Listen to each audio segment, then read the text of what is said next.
Two new bits of information now, Eamon.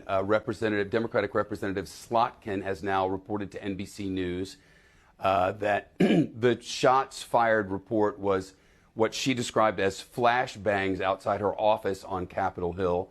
We don't know the source of those flash bangs, but she was noticeably shaken thereby.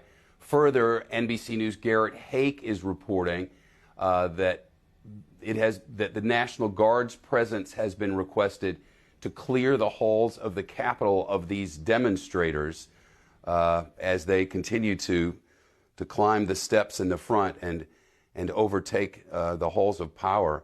I believe it's Elon Moy who has details about how people are being evacuated there around the Capitol as this situation plays out. Elon?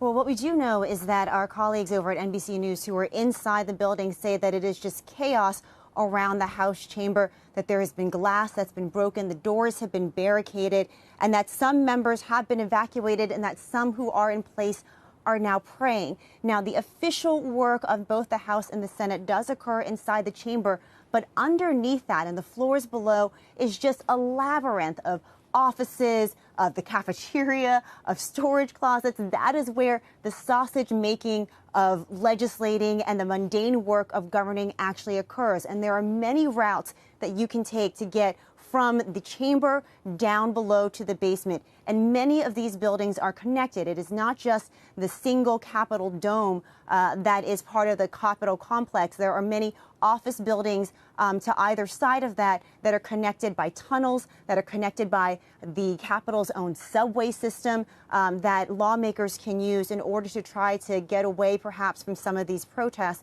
We do not know the exact route that lawmakers may be taking, but certainly these are narrow hallways and they will be very crowded.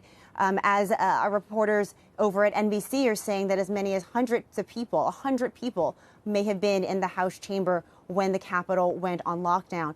So it is a maze just of offices and of different buildings. And there are multiple avenues out, fortunately, and we will see which ones end up being the safest so that lawmakers can get to safety. You know, Shep, you mentioned that the president tweeted finally saying that it is time to stand by the Capitol Police.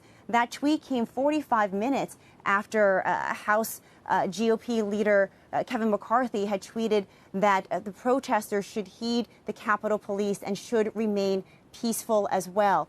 So that tweet was a long time in coming, and we're already hearing from other leaders of the Republican Party who had tried to tell these protesters to remain peaceful and to not take a more violent path that now it seems to be coming down to, Shep. Shepard Smith here. Thanks for watching CNBC on YouTube.